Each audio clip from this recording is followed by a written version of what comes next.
们一起来赞美我们的神。哈利路亚！我们要一起来赞美我们的神，我们要一起用拍掌，一起用歌声，还有跟着我们的鼓舞，一起击鼓来赞美我们的神，好吗？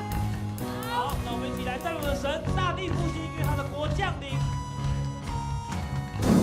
样子在这里，直到日落之处，都要欢呼。我们在你宝座前，静看你的作为，宣告你荣耀彰显。呼喊哦嗨嘿呀，哦嗨嘿呀，哦嗨嘿呀，欢迎你们。哦嗨嘿呀，哦嗨嘿呀，哦嗨嘿呀，哦嗨嘿呀，哦嗨嘿呀。我愿与我同心行，经常丰盛应许，以后自的命令。不能向前奔跑，为主你并站立，愿你的国度让我们一起来呼喊。哦嗨嘿呀，欢迎你们。哦嗨嘿呀，哦嗨嘿呀，哦嗨嘿呀，哦嗨嘿呀，哦嗨嘿呀，哦嗨嘿呀。哦嗨嘿呀。你的怜悯光照着你，带来复兴，医治我的土地，同心合一，祝福降临。赐下你的怜悯光照着你，带来复兴，医治我的土地，同心合一，祝福降临。让我们一起来拍手。来，不要让我们一起用拍掌，一起用鼓声来赞美他，好吗？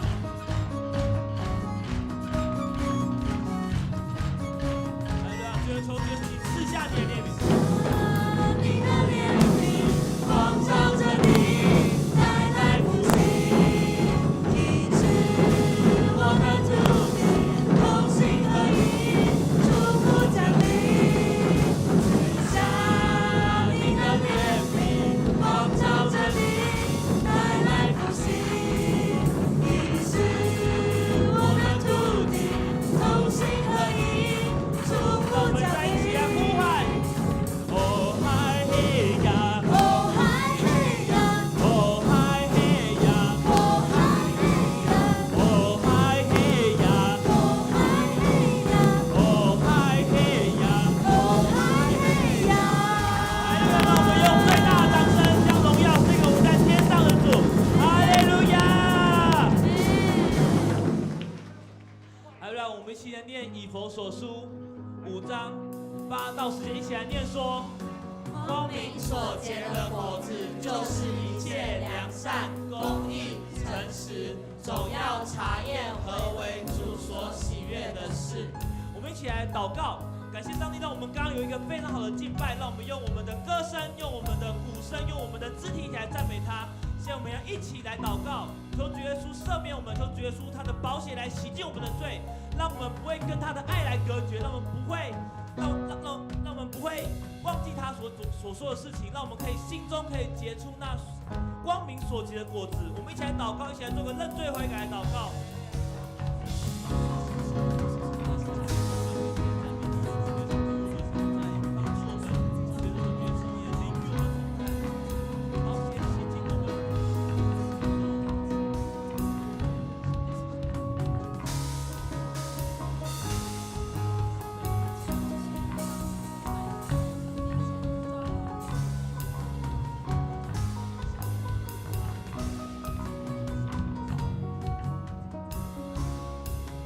神主耶稣，我满心的感谢你，感谢你将与我们同在，感谢让我们今天有这么好的一个礼拜。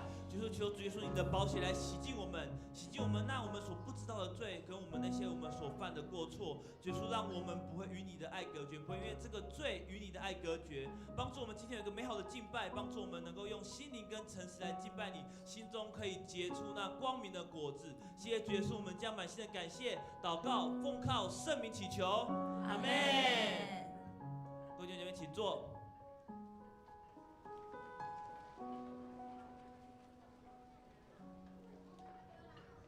起英文，请青年牧区扩国中小组及青年鼓舞班。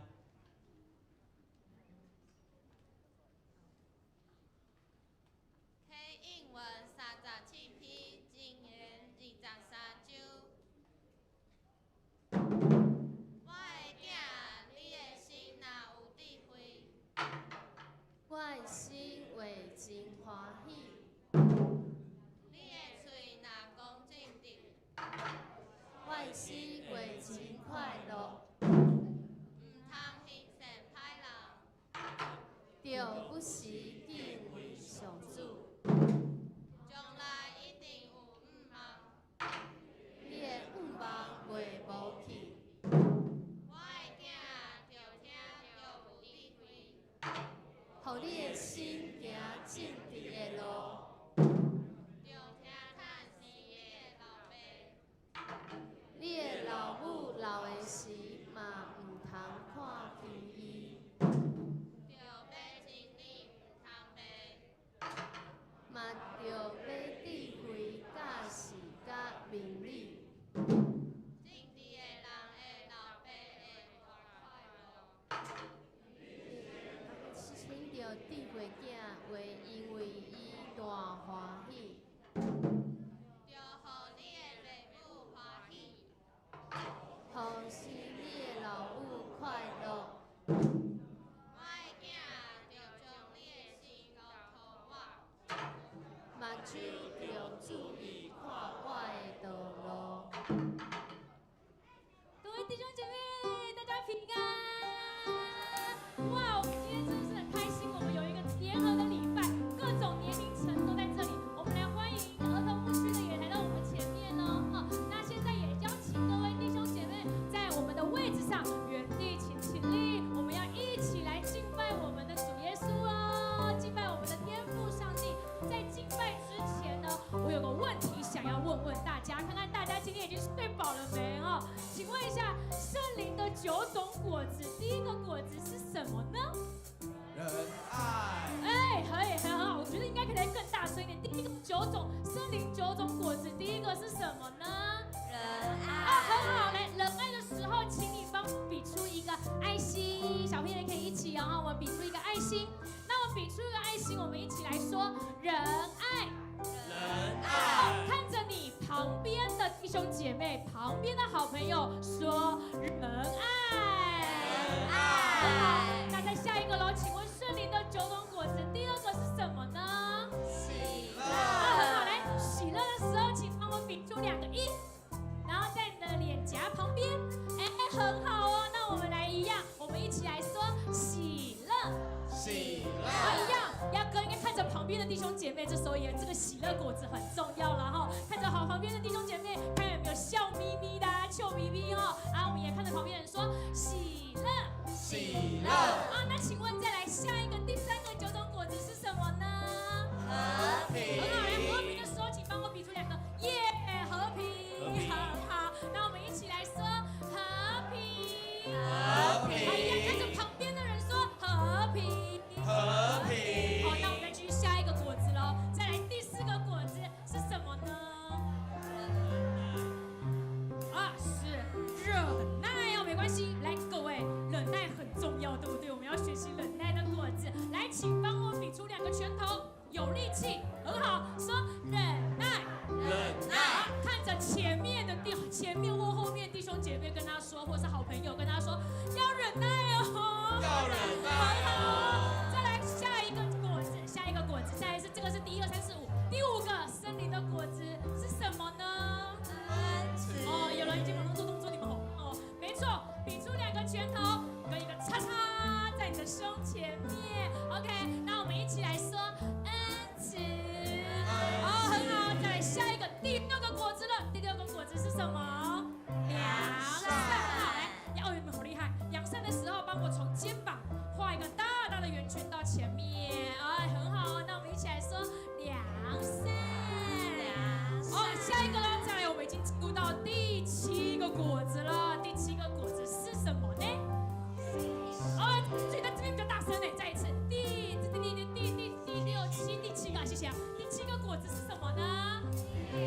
着旁边的人说信实。信实。好，很棒，来再来继续下一个喽，下一个就是第8个果子啦。第8个森林果子是温柔。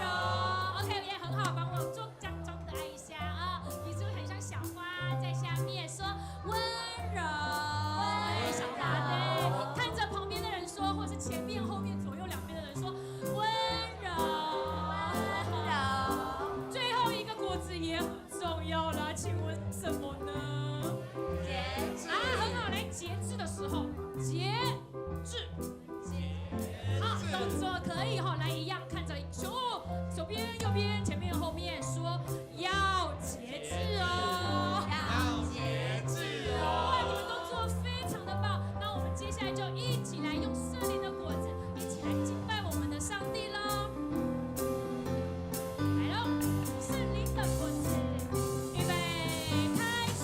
仁爱、喜乐、和平，忍耐、恩慈、良善，信实、温柔和节制，这些都是圣灵的果子。圣灵要来了，亲爱的圣灵在我心，教导安慰使我结果子，天天有喜乐在我心，勇敢掌管爱的如己。哇，大家刚刚都做得非常的棒。接下来给你们个新任务，等一下呢，我们要找我们的好朋友或是弟兄姐妹2个人面对面，然后我们要一起做出刚刚圣灵的9种果子哦，9种果子哦。那等一下还有一个任务哦，不只跟一个好朋友，还要跟另外一个好朋友，会一直换好朋友，所以大家准备好了吗？那我们又一起再一次用圣灵的果子来敬拜我们的上帝吧。好，圣灵的果子，预备，开始。仁爱、喜乐、换一个好朋友，看好朋友。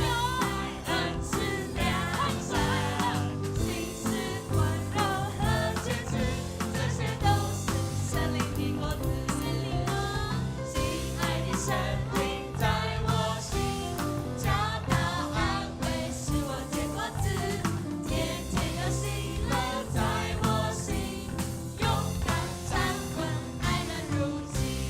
果子再一次。仁爱、喜乐、和平，忍耐、恩慈、良善，信实、温柔和节制，这些都是圣灵的果子。祝你们平安。我们要再一次一起来敬拜神，用我们的肢体，用我们的歌声来赞美他。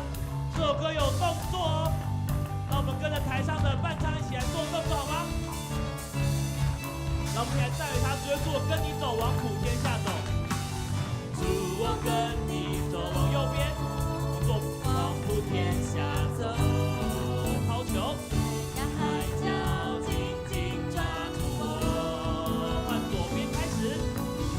主，我跟你走，往普天下走，抛球。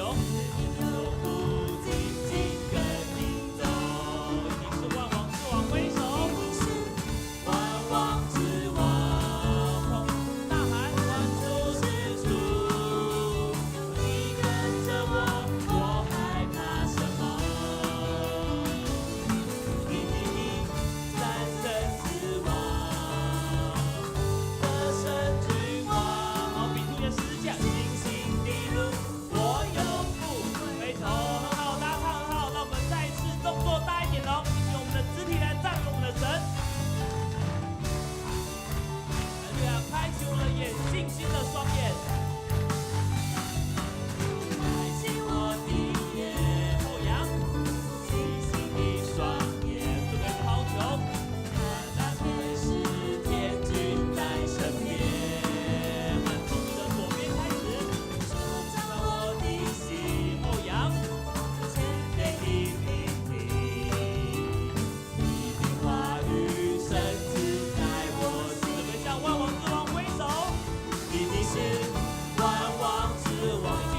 他是我们信心的路，让我们永不回头。哈利路亚！对，各位弟兄姐妹，请坐。亲爱的神主耶稣，我们满心的感谢你，就是感谢你赐予我们信心的路，感谢让我们赐我们信心的路，让我们永不回头。求感谢你开启我们的眼，让我们可以看见主耶稣你的疼爱跟你的希望永远与我们同在。谢谢主耶稣，我们将满心的感谢祷告，奉靠圣名祈求，阿门。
来敬拜伊。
心，上帝嘛有情，这世界有听有希望。只要咱有心，只要咱有心，上帝嘛有情，这世界有听有希望。主你的听，带阮行稳定的路，你的听甲你的手永远伫地。感谢你安尼发过阮，带阮行稳定的路，我们来学习你，感谢你。我哋祈祷，靠主耶稣基督的圣尊名求。阿门。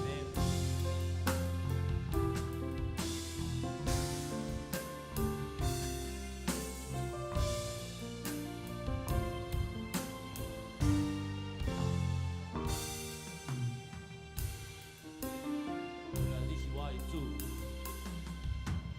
你是我的主，引带我行这路，欢喜也艰苦，拢有你来保护。万人中只有你把我甲听我，永远无变的应允，这一生拢是祝福。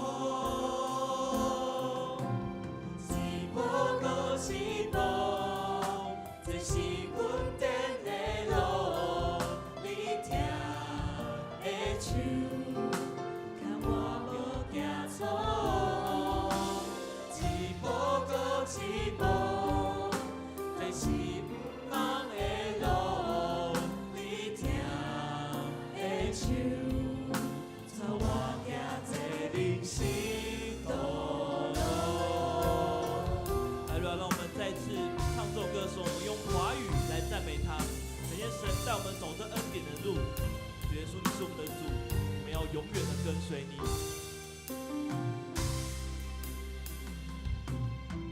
你是我的主，引我走这一路，高山或低谷，都是你在保护。人中唯独你爱我，认识我，永远不变的应许，这一生都是祝福，一步又一步，一步又一步，这是恩典之路，你爱你手，将我紧紧抓住，一步又一步，这是盼望之路。你爱你手，牵引我走这人生路。一步又一步，这是恩典之路。你爱你手，将我紧紧抓住。一步又一步，这是盼望之路。你爱你手，牵引我走这人生。我们一起慢慢的唱好吗？一步又一步，这是恩典之路。你爱你手，将我紧紧抓住。一步又一步，这是盼望之路。你爱你手，牵引我走这人生路。在我们今天来到这里之前，你觉得人生没有盼望吗？你觉得人生好像到了一个关卡，你好像卡住，没有办法继续走下去吗？是在你的人际关系里面吗？是在你的家庭关系里面吗？我们的神是一位有恩典的神，是一位让人有盼望的神。所以当我们来到他面前，我我们在唱一次副歌的时候，我邀请你，我相信这是你期待，这是你盼望的，将你的需要用这首诗歌来到主的面前。如果你不会祷告，这首诗歌就像祷告一样，带领你用这首诗歌的副歌，我们来祷告，一步又一步。我们的上帝，我们的阿爸父，他要带领你走恩典的道路。我们再唱一次。一步又一步，这是恩典之路。你爱，你手，将我紧紧抓住。一步又一步，这是盼望之路。你爱，你手，牵引我。台语的，我们来唱一遍台语的，一步搁一步，一步搁一步，这是阮踮的路。你听的手，听我无惊错，一步搁一步，路是不茫的路。你听的手，带我行这人生道路。你听的手，带我行这人生道路。主，阮来到你的面前，主啊，你用恩典来，互每一个相信你的人，拢得到福气。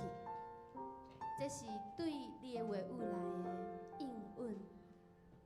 你要互今仔日在场的所有兄弟姊妹，透过阮的敬拜，透过阮的祈祷，主啊，你的恩典甲盼望，就要进入阮的心内，互阮搁一遍来感受到主，你牵我的手，你牵阮的手，你引带阮行迄个有恩典甲正直的路，互阮的人生就算是行伫错误内面，搁有一遍的机会，会当活倒转来到你的面前，因为这是你伫耶稣基督内底的恩典。你互每一个相信你的人，因为相信你，就领受这款的恩典，是无条件的恩典，是亲像疼囝儿的老爸，无条件的付出甲疼惜的恩典。阮今仔日来到你的面前，安尼领受，是奉靠主耶稣基督的名，阿门。咱三甲来读圣经，记载伫以弗所书5章第1到第10节，咱做伙来读。既然恁是上帝所疼的囝儿，就学伊言行举止，就有疼心，亲像基督疼咱，为着咱牺牲家己的性命，做空芳的祭物献予上帝。既然恁是上帝的子民，一切淫乱、污秽，也是含欲的事，伫恁中间连讲都毋通，嘛毋通讲邪淫、粗俗，也是下流的话，反倒着感谢，着确实在淫乱、污秽、贪恋的人。贪恋是一种的拜偶像，基督甲上帝的国绝对无因的份，毋通互人用空洞的话甲恁迷去。上帝受气会为着遮个代志，临到遐个悖逆的人，所以毋通甲迄款人交叉。恁一直伫黑暗中。毋过，即咱已经诚侪属主的人伫光明中，行做着有光明囝儿的款式。光明所结的果子是逐款的良善、公义、甲真理。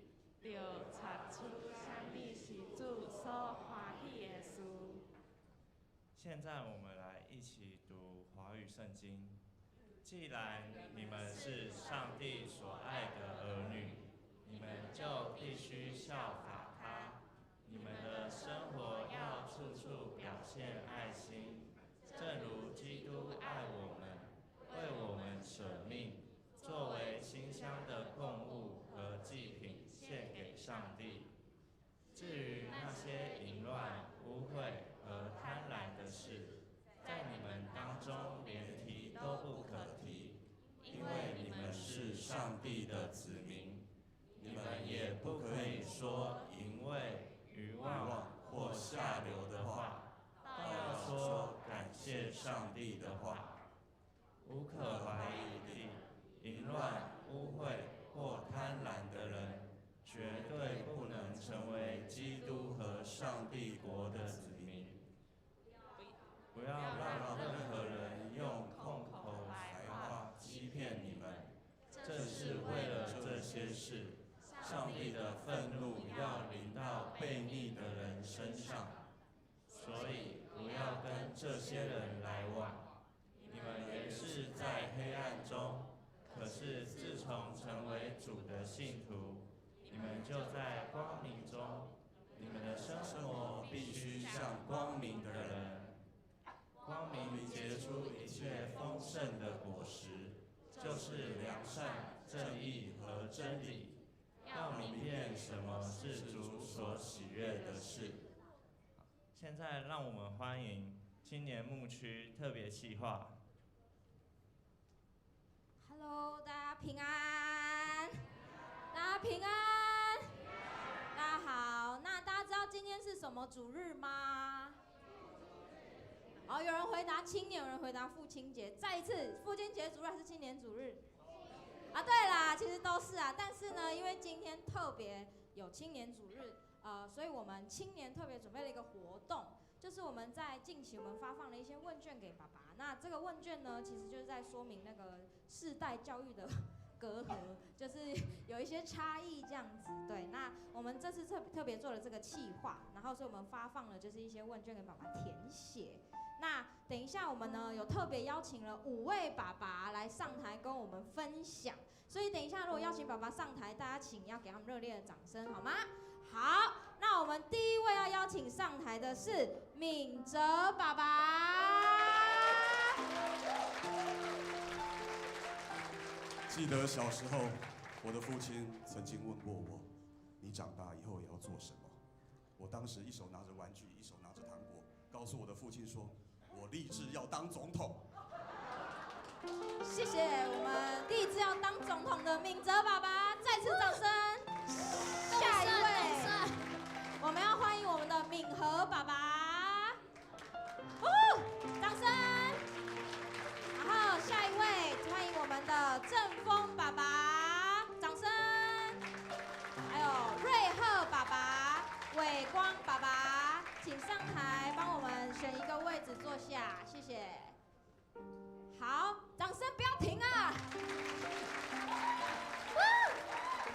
好，我们欢迎5位爸爸上台。那呢，接下来我就要来访问一下爸爸。那接下来我们要把这个问卷发下去，这个是你们填写的问卷。好，伟光爸爸。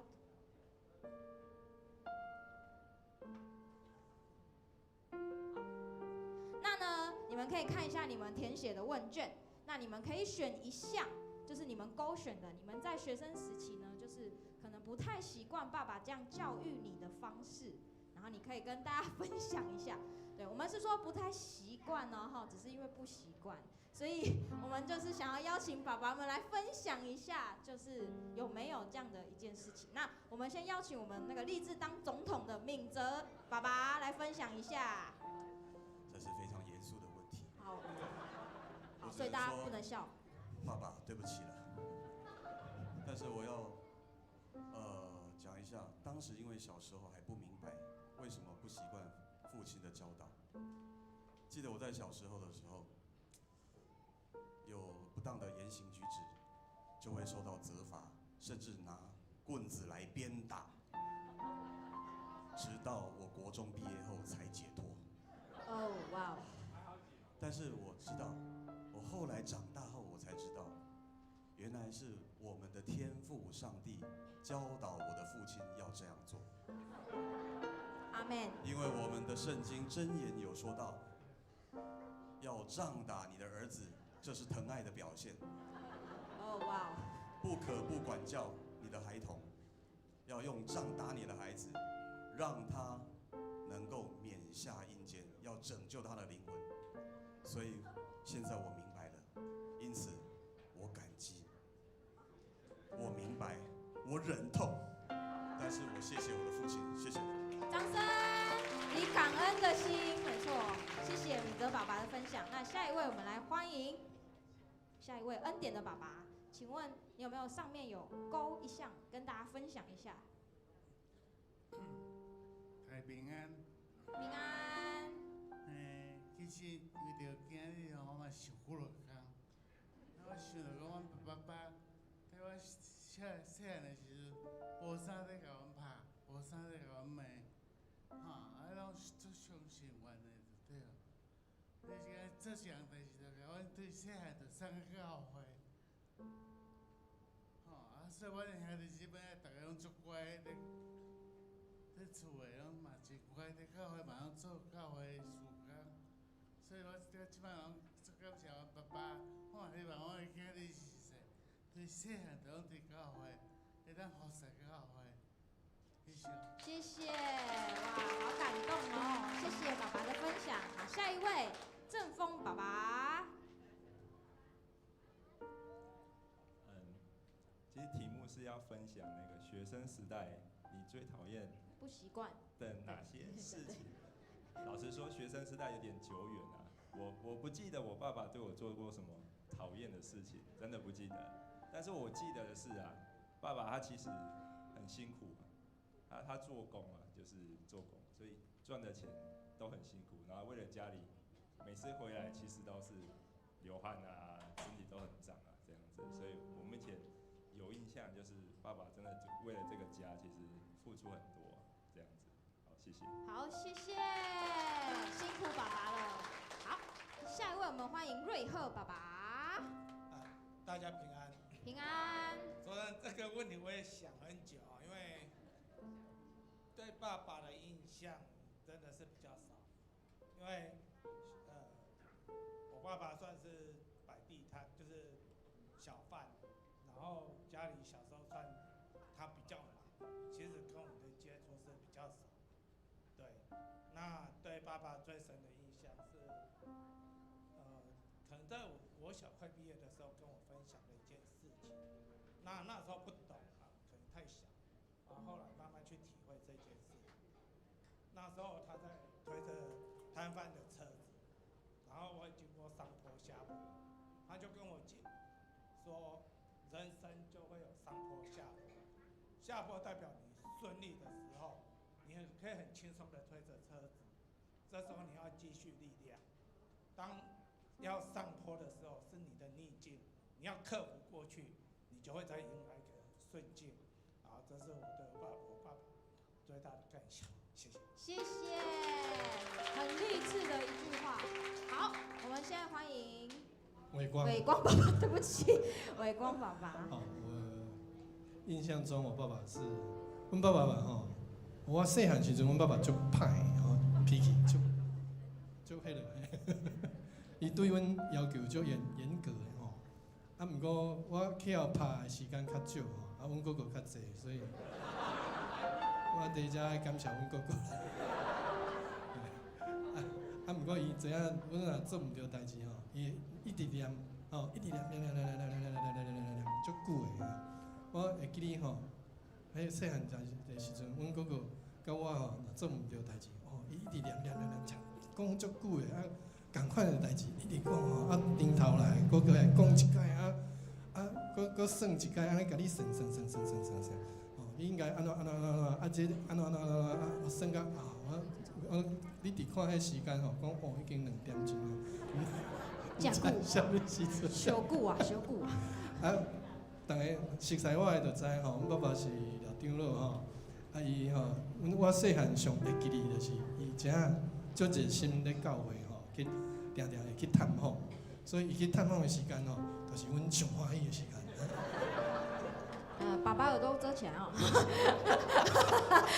啊，因为伊有去做上帝的工吼，阮就得救啊。头拄仔我要回应敏哲吼，我听敏哲安尼讲，伊的灵魂已经得救啊，因为上帝，因为因爸爸甲伊拍甲会得救。我可能吼去后爸爸拍脚手啊，我搁插一丝啊。有兄弟姐妹嘛，真好啦吼。好，谢谢爸爸的分享。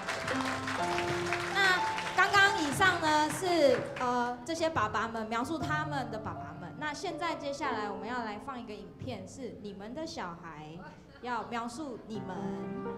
我们欢迎影片。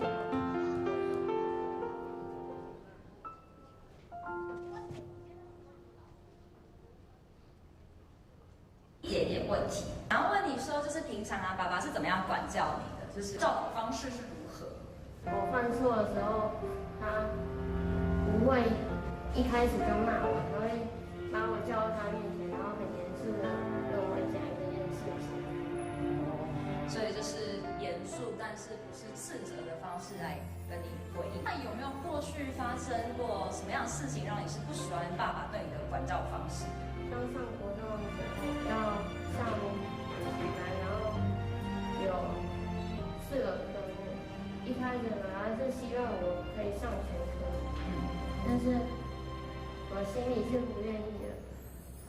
心里是不愿意，因为很累，是不是？对。哦，你希望爸爸怎么样？在这件事情上怎么样跟你谈？怎么样回应你？你会觉得比较舒服一点？会希望爸爸再多听一下你的意见吗？也是可以啊，也是可以，所以就是希望你们两方的意见都可以说出来，爸爸可以听你的意见，这样。哦，了解。好，谢谢子安，拜拜。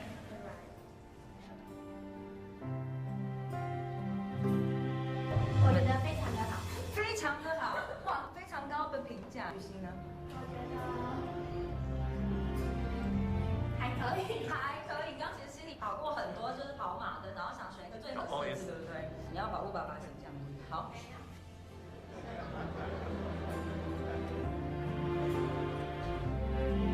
没有。好想会你爸哦。是啊，平常是叫我抄东西，然后不知道东西放哪里，而且我的手地板拿，手地板拿，然后爸爸叫你拿去放。而且又不是我拿出来的。那爸爸怎么叫你拿去放？因为你拿给他哦。因为奶奶不会收，跟我说放哪里。哦，跟你说要放哪里？还是其实爸爸也不知道放哪里？觉得这可能性很高吗？非常的高，大概99.99999。我爸平常他都要放我，就是我想要怎么样来做事，或是要自己做什么，他会让我自己去做我自己要做的事情，比较不会干涉。哦，所以对你跟对妹妹都是这样。对，平常在家里的时候，有时候他会揪着我不要礼貌，就是假如说我可能请人家帮我倒水，我没有跟他说谢谢，不然就是没有跟他很有礼貌的说请家去帮我倒水，我爸就会一直碎碎念，我一直纠正。哦，那你希望爸爸在这样的事情上要怎么处理，会让你比较好一点，就感受上？我觉得他只要讲一次就行，因为你都有听进去嘛，对不对？都有在听。对，希望爸爸提醒一下，然后讲一次就好。他平常不会管太多，但是在比较像紧急的时候，或者是这件事情是很重要的时候，他会告诉我们这件事情应该要怎么做才比较正确。哦，比较紧急或者很重要的时候，大概是什么样的事情啊？就像是瓦斯忘记关。Oh no！ 然后爸爸可能工作不顺利，会不小心把生气的情绪带到家里，然后可能我刚好忘记关客厅灯在房间里面，就会被臭骂一顿。哦，一切都很刚好，然后爸爸就比较有情绪这样子。希望能够严肃，但是不要那么生气的跟我们讲。那我相信我们听了之后也会好好的去处理。了解，好，谢谢伟谦。平常对我的教导方式就是比较民主，其实基本上都不怎么会去管我们，希望我们去特别做到什么，以自己想要走方向为主。我觉觉得不是事情，我觉得是一个拐教者的状态，就是我父亲呢平常不太会注重到说我当下的心情是什么，对，那因为心情糟的时候，如果接受到批评，心情就会更糟糕这样子。这个确实在当下的时候可能会很难去注意到，对，但我觉得目前还是可以先问问看我的感受是什么，然后再理解完我的感受之后，再跟我讲道理的部分，这样子。就是希望孩子可以有一个被理解的过程。对，了解。好，谢谢恩典。好，我们掌声给这些孩子们。那爸爸看完有什么感想？要严肃，不能生气的部分，好，有没有想要反驳的？说哪有这样子有没有？给你们一个可以反驳的机会，还是爸爸都默认了？好，没关系，没关系，因为爸爸也是很努力在当爸爸的啊，对不对？好，但是孩子们其实也有告诉我们，就是在生活中，爸爸给他们一些鼓励，还有一些正面的影响。其实他们是受很大的影响，然后他们也很印象很深刻，都放在心里面。那爸爸想要看看他们写了什么吗？点头好。那我们可以翻到问卷的背后，把这一张不是问卷的背后，对不起，把下面那个 Happy Father's Day 那张纸撕开，里面呢就是你们孩子对你们所说的一些话。然后这个问卷呢很特别哦，其实是客制化的，上面的问题呢都是你们孩子一一为你们就是建立的，对，就是每个人的问题其实长得不一样，都是你们的小孩替你们出的。那我们想要邀请每位爸爸呢，就是可以把你们小孩写给你们的话，帮我们念出来，跟大家大声的分享。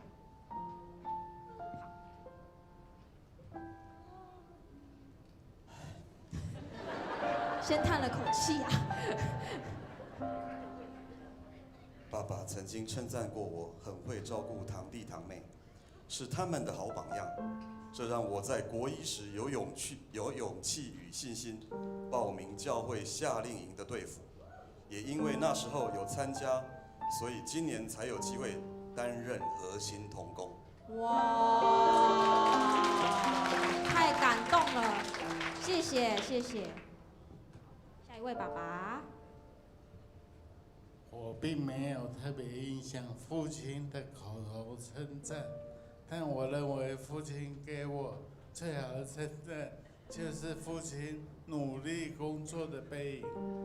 父亲努力工作，并且支撑我的上学，我觉得父亲给予我的认可，父亲愿意让我去进行自己想做的事，养育我，使我衣食无缺，就是对我最好的称赞。谢谢，太感动了。下一位爸爸，你的笑容说明了一切。没有我的，谢谢爸爸平常早起带我去上学，父亲节快乐。哇，简洁有力，很好。好，下一位爸爸，对。有一次我段考生物考得不错，爸爸也替我感到开心。他为了鼓励我，给我一个小奖励。哇，一个小奖励，他们其实都记得哦。我的儿子写说，平常我去运动时都会去很远的地方，一去就会比较久。当我回到家的时候，他就会问我今天过得如何，接着会问我去哪里或和谁出门，最后他都会说我很棒，会出去运动。每次回到家都有很棒的感觉，他只有写这样。我要说的是，我附带说一下，他每次从我们家骑脚踏车出去，都骑到那个华航那边去，再回来。哇，很厉害！所以他有时候一出去，我们都很担心，想说骑那么远，如果还忘记带手机，我们就更担心。所以他每次回来，我好像都有一种捡回来的感觉。感谢主，谢谢。那孩子们其实想跟爸爸说，爸爸，或许你们忘记了你们对我们这些称赞，但是其实我们一直都记得。那我们现在呢，孩子们给爸爸一个大大的拥抱，爸爸可以往后转，你们的宝贝儿子女儿在你们的背后，请不要害羞，就抱。好，如果对，哇，谢谢，真的太感动了。好，我们相信每位爸爸，他们也都很努力在学习当爸爸。那大家也听到，其实小孩跟爸爸之间可能有很多请坐，谢谢，不要好干，怎么这样？不要紧张啊！其实他们也是有很多需要沟通、学习，然后倾听的。所以呢，就是在下真的要跟各位爸爸说辛苦了，下爸辛苦了，然后小朋友也辛苦了。对，所以呢，最后想问问台下的大家，就不管你们现在是不是学生，如果今天你可以出一份问卷给你爸爸，你会出什么题目呢？然后也想一下，你们多久没有跟你们的爸爸好好的对话了呢？好，我们拍手，谢谢田恩，还有我们在场的这些亲子们，谢谢，我们可以回座了。今仔日真欢喜哦，因为今仔日是青年主日，对不？每一年的青年主日，我都在想说，为什么我们写的不是父亲节主日？后来我发现，因为父亲在这个世代很容易被忘记。为什么很容易被忘记呢？你们知道吗？在这个世代里面呢，特别去年有一个教科文协会，它叫壮世代。大家知影壮世代是在讲几岁人？大家知道吗？在讲50岁，跟你旁边说50岁以上的人。所以他们就调查这个爸爸，在去年的时候调查了50岁以上的爸爸，说他们在每一年父亲节的时候，帮我换到我的 PPT 哈，在父亲节的时候呢，最讨厌收到的礼物是什么啦？你们有没有最讨厌收到的礼物？听说我们圣诞节的时候最不喜欢收到的礼物叫护手霜，对不对？那个圣诞节的时候，护手霜会给你10年份的，因为一直在交换礼物这样。2022年呢，爸爸调查那个壮世代50岁以上的所以这是有个目标族群的。他们最讨厌的礼物的第3名，让大家猜猜看是什么？刮胡刀。好，我好像按不到呢，帮我按一下就好。是钢笔。麦勾送笔啊，现在都用智慧型手机，大家要送也是送智慧笔。好，那第2名要不要猜猜看？很好猜哦。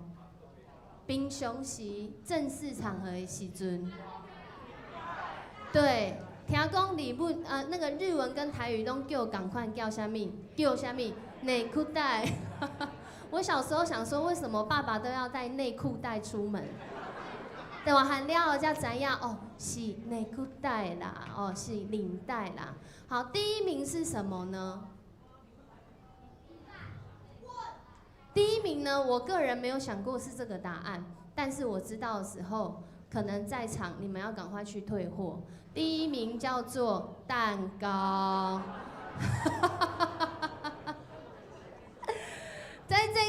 在这个去年做这个调查，我觉得超有趣的。可是就像刚刚，大家有没有发现，心里面有很多想对爸爸说的话，真的有机会让你上台说的时候，大家想说的仍然是感谢爸爸的话。什么原因？你们知道，在去年这是最不喜欢的礼物，可是你们知道爸爸最想要什么礼物吗？有55.2%的人都说这个答案。答案是6个字，叫做不需收到礼物，就是不用给他礼物的意思啦。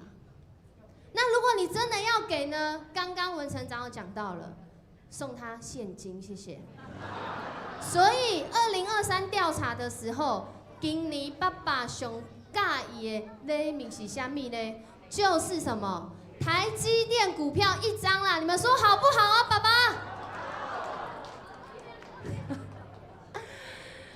我们今天要分享的这段经文呢，其实很多时候我们或许会知道我们的爸爸他喜欢什么。譬如说，大家都知道我有2个爸爸，我有黄爸还有江爸。让大家猜猜看，江爸喜欢做什么？他最喜欢什么礼物？1枪、2枪还是3枪？1枪嘛，对不对？一定是1枪啊。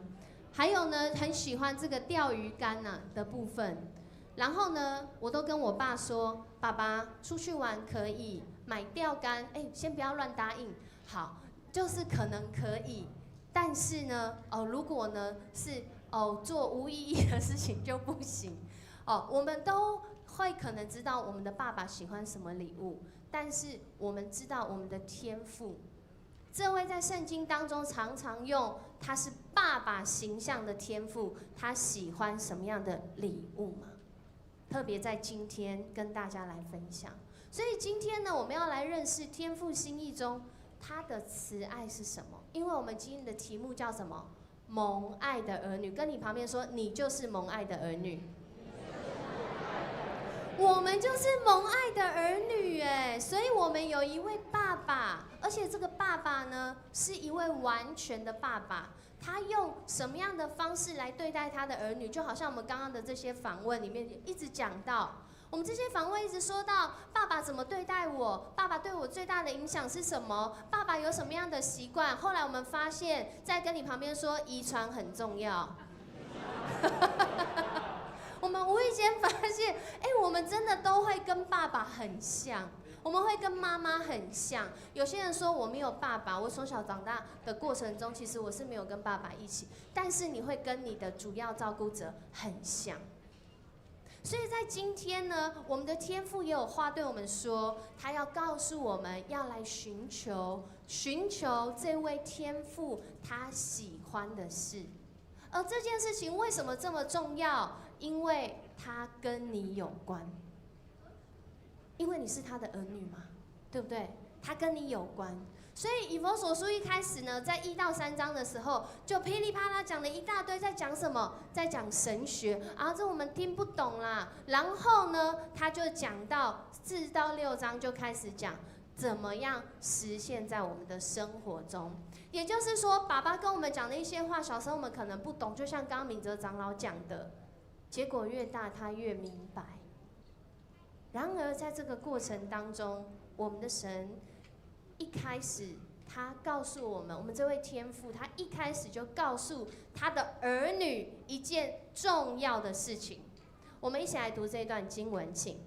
感谢我们主耶稣基督的父上帝，因为他借着基督把天上各样属灵的福气赐给我们。跟你旁边说 ，Hockey 啦，这不是什么维斯比广告哦，这是很久很久以前就告诉你说，你知道吗？如果你是上帝的儿女，这代表你已经拥有一切属灵的福气。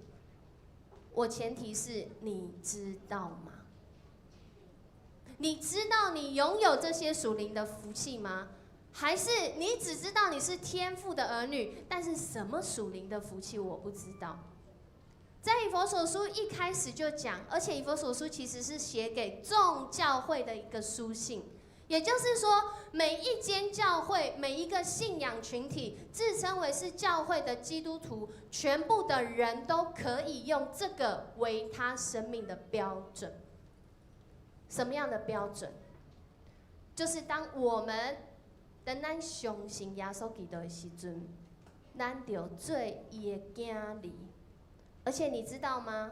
在罗马帝国迄个时代，如果你是有儿女的名分，在那个时代是不讲血缘的，是讲你是不是儿子，你是不是在名义上的儿子。你外面有一堆私生子都不算哦，一定要是名义上的那个我真正的儿子，他可以继承我所有的财产。因为在那个时代，我们都知道有很多淫乱污秽的事，所以以弗所书在这边讲得很清楚。他说我们要远离这一切污秽、贪恋这些事情。为什么？因为得儿女的名分，得儿女的名分，让我们知道我们已经有所有属灵的福气。我不需要再过着当时那个私生子的生活，我不需要再过着当时那个不知道我天父心意的生活。所以今天每一位蒙爱的儿女啊，在这里，之前牧师跟大家分享3个很重要，在今天以弗所书5章1到10节的关键。第一个叫做什么呢？第一个我们要来读这个。第一个叫在爱中建立自己，跟我说一次，在爱中建立自己。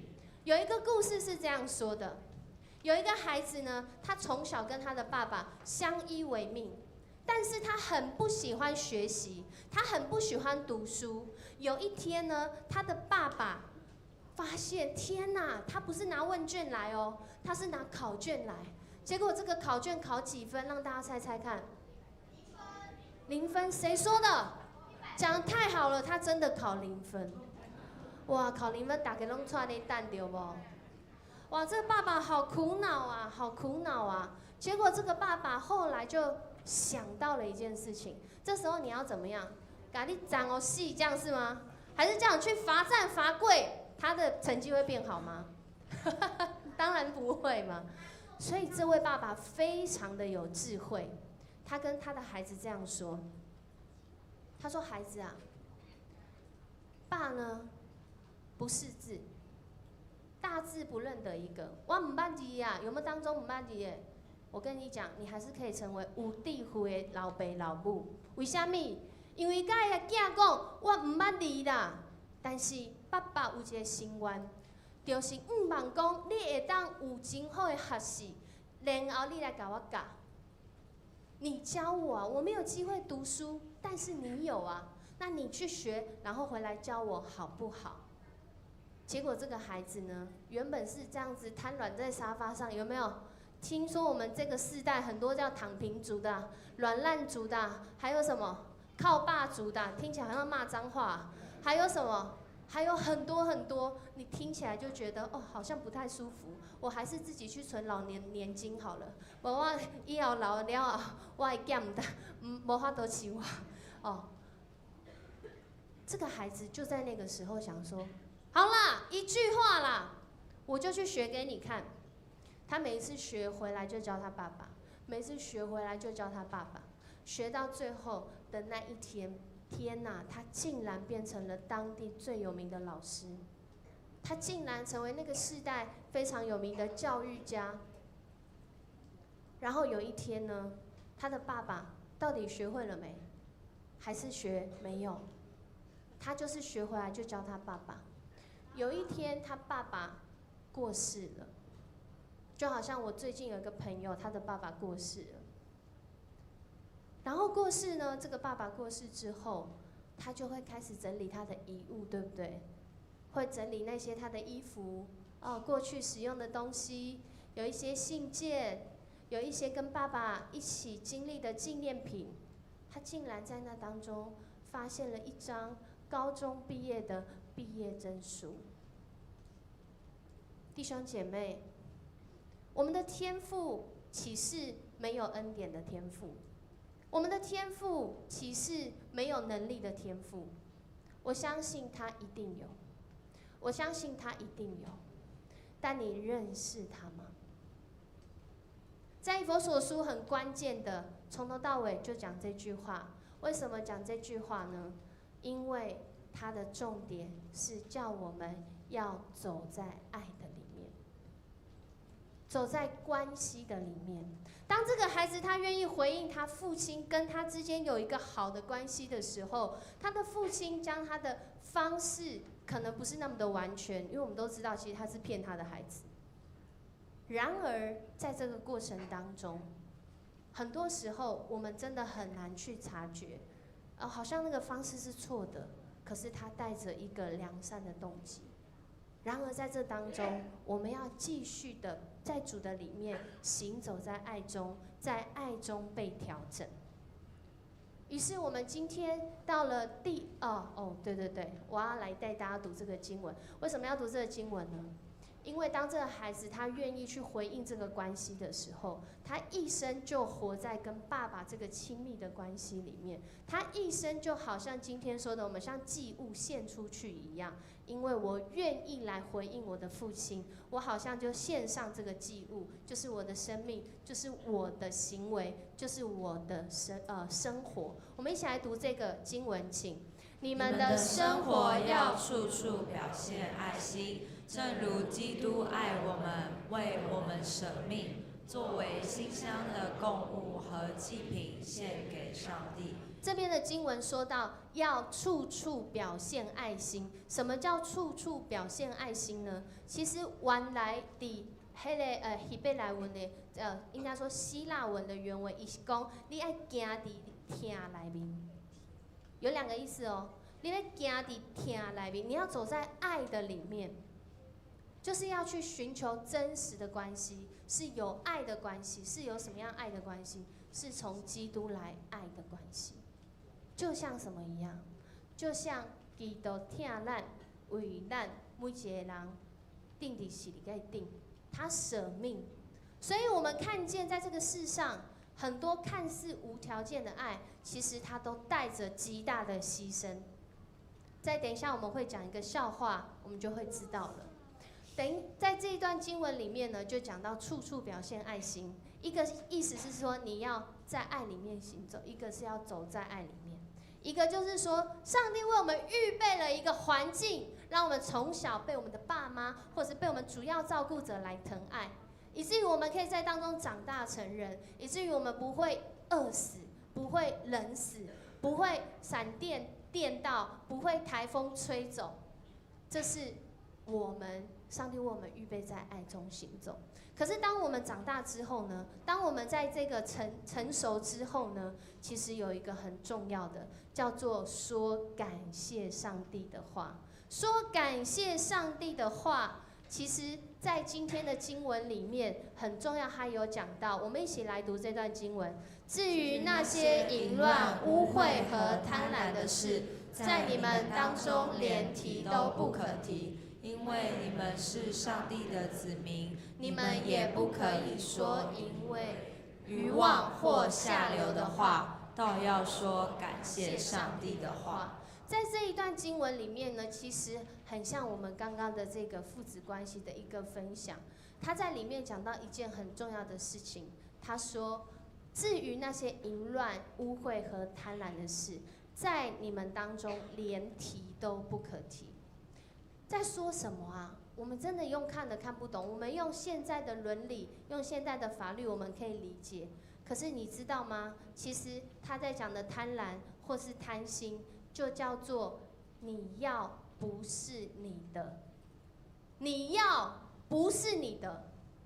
你知道你要什么不是你的吗？你要的东西不是你的，也就是说，更准确的讲说，你的心是空的，可是你放错东西进来，以至于你去找放进来没有办法满足，第二个没有办法满足，然后我就去找1、2、3、4、5、6、7、8、9、10，我继续养我的贪心，但是仍然没有办法满足，因为只有一个可以满足。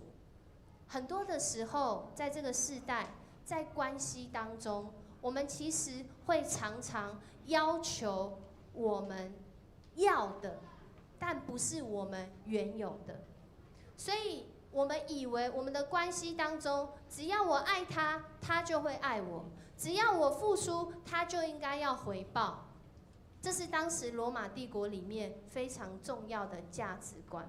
然而保罗却在以弗所书里面却讲了，这些事不是自然而然发生的哦，是我们愿意相信，然后我们就走在其中，不断的好像在练功啊，好像在修炼一样。所以其实在这个世代，最容易发生我们既期待又怕受伤害的关系，其实就是在父子的关系。华人的文化里面，我们常常既期待又怕受伤害。在2008年有一个调查说，为什么这个世代的孩子跟他的爸爸之间常常会有隔阂？常常没有办法好好说话，原因有2个。第一个呢，我刚才的图好像有跳过。第一个是因为我们活在一个父权的文化之下，我们心里面常常期待我们的爸爸要扮演完全的角色。我们心里常常期待我们的爸爸要扮演不会做错的角色，我们心里常常期待我的爸爸要是那个决断说1不2的角色。然后我们的爸爸是上帝吗？其实不是哦。所以我们心里的期待很容易就落空，而爸爸很常也这样被期待，以至于我们的爸爸其实有时候就很难表达。所以谁去表达？妈妈，你去跟孩子讲；来，阿嬷，你去跟孩子讲；好，姐姐，你去跟弟弟讲；哥哥，你去跟妹妹讲。所以家人的互动关系怎么样？开始就会出现了一个，好像爸爸的权威要越来越高，其实爸爸也很难过，你知道吗？所以后来呢，后来有一个这个教育的基金会呢，他们就说，你知道吗？其实啊，爸爸，你只要学4句话，你就可以开始感动你儿女的心哦。你知道哪4句话吗？如果是他在工作或是他在学校，你常常问他，其实我们刚刚的爸爸们分享，有人有讲到哦，在工作当中有发生什么好事吗？其实这句话的背后是在问他的价值观，了解他心里面觉得哪些是好的，哪些不是好的。因为通常你这样问之后，如果你的孩子愿意回答你，他就会说：“你都不知道我在学校发生一件很烂的事情，我那个同学欺负我，为什么他是要欺负我？因为他就讲很多。”而第二个是你可以问他说：“今天你有什么好的表现吗？”当然，我觉得问话的语气很重要。他说第2个问题实际上是在激励他，让他发现他好的地方，增加你孩子的自信心。而第3个问题是，今天你有什么好收获吗？在这个分享里面，他要问的是什么？他要问的是，你今天具体学到什么？所以我们每一年在夏令营的时候，一定都会有那个小组时间。小组时间要做什么？就是要让他们分享，像上面我发现什么，我做得好是什么，我有什么学到的东西。通常呢，孩子的家长都会直接回馈给我们，因为他们回家都会讲。而第4个是今天有什么需要爸爸的帮助？这句话有2个意思哦。第一个意思叫做我关心你，而且我尊重。通常我们问了第1个问题、第2个问题、第3个问题、第4个问题，可能我们很快就想要表达自己想讲的。但是其实在这些短短的话里面，我刚好说感谢上帝的话，感谢上帝的话，从这上面怎么看到什么要感谢上帝的话？其实当爸爸在问这段话的时候，就好像我们平常在读经的时候，我们用我们自己的经历在跟神的话做对应，在那个对应当中，我们发现我们跟爸爸之间的关系。如果他今天问这个问题，你只会回他好、不好、有、没有，就句点。那你可以想象你们的关系是什么？同样的，今天以弗所书就邀请弟兄姐妹，我们要常常感谢我们的主，我们的天父，因为他关心我们，因为他透过我们跟他的话语，我们一起行在爱中。透过我们常常说，主啊，你是公义的，我知道我没有行在公义里面。透过我常常说，主啊，你是慈爱的，我知道我有没有射中标靶，我知道我有没有偏离他的话，我知道我现在怎么了。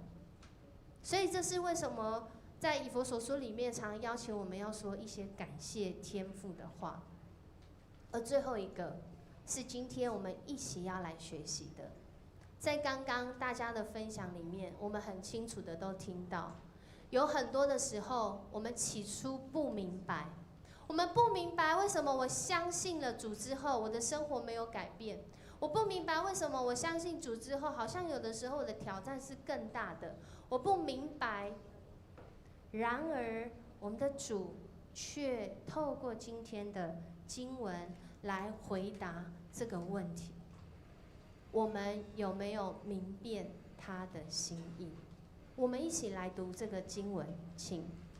你们原是在黑暗中，可是自从成为主的信徒，你们就在光明中。你们的生活必须像光明的人，光明结出一切丰盛的果实，就是良善、正义和真理。弟兄姐妹，我们是上帝的儿女，我们是天父的儿女，我们怎么知道我们是？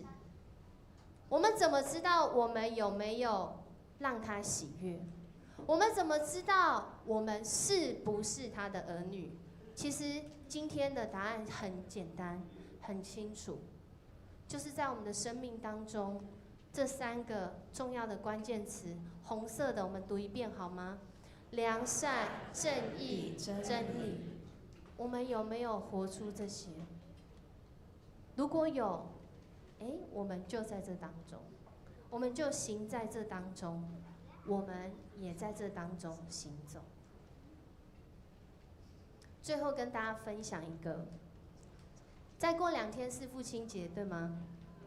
我们当中的爸爸，我知道我们当中的爸爸有很多经历。今天是一个父亲节，我们不当不孝子女。有一个调查说，为什么爸爸很爱讲冷笑话？你的爸爸很爱讲冷笑话吗？你很爱翻白眼他吗？在这个调查里面，这是一个真实的研究报告。他说，因为爸爸想要透过冷笑话跟你拉近关系，所以你之后可以白眼他，然后再抱抱他，是这样的。有一个小孩问他的爸爸说：“爸爸，结婚要花多少钱？”这个爸爸听完之后，他就不回答，在那边一直笑。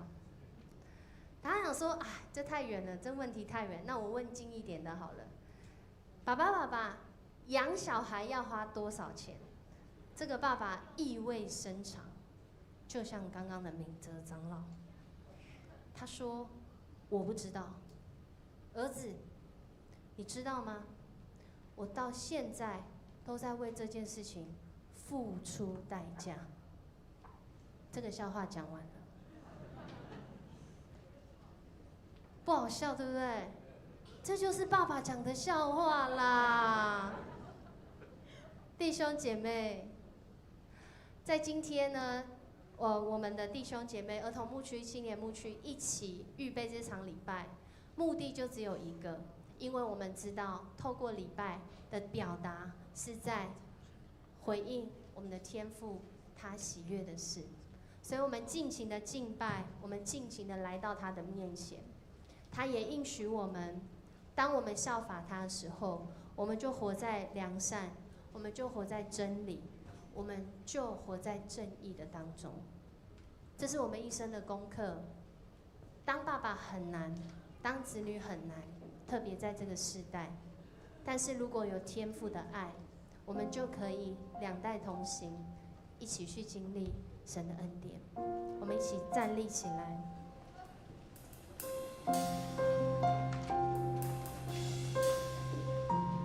咱要用台语来唱这条歌。日晚天白了后，这是一条稳定的路，因为伊要带，管伊是行伫正路内面，无歪错，有远望，有稳定。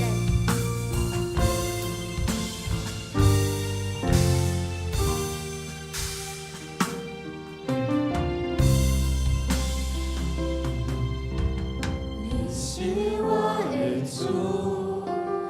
我行这路，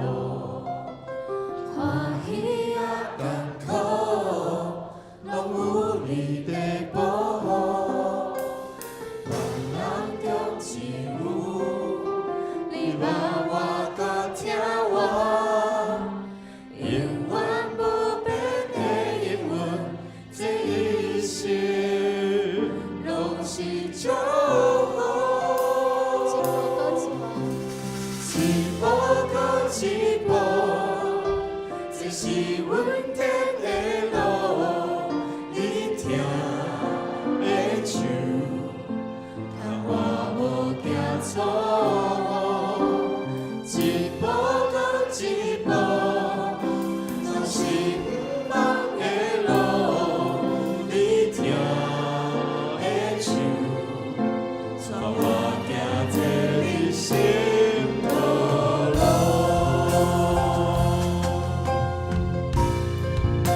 一步又一步是恩典之路，让我们来到主的面前，尽情来敬拜他，尽情来赞美他，因为他带领我们一生走在正义的道路，他拣选我们领受那各样属灵的福气。我们一起来唱。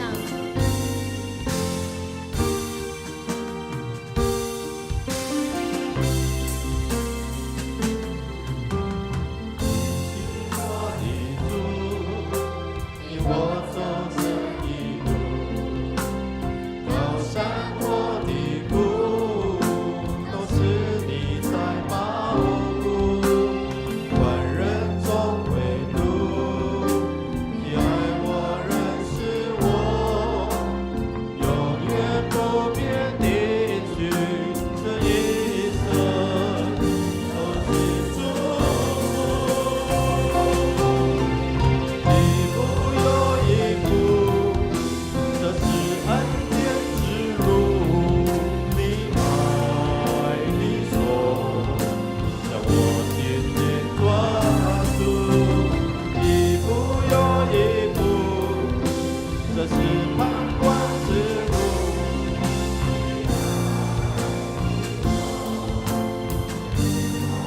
一步又一步，我们一起来宣告：一步又一步，一步又一步，是恩典之路。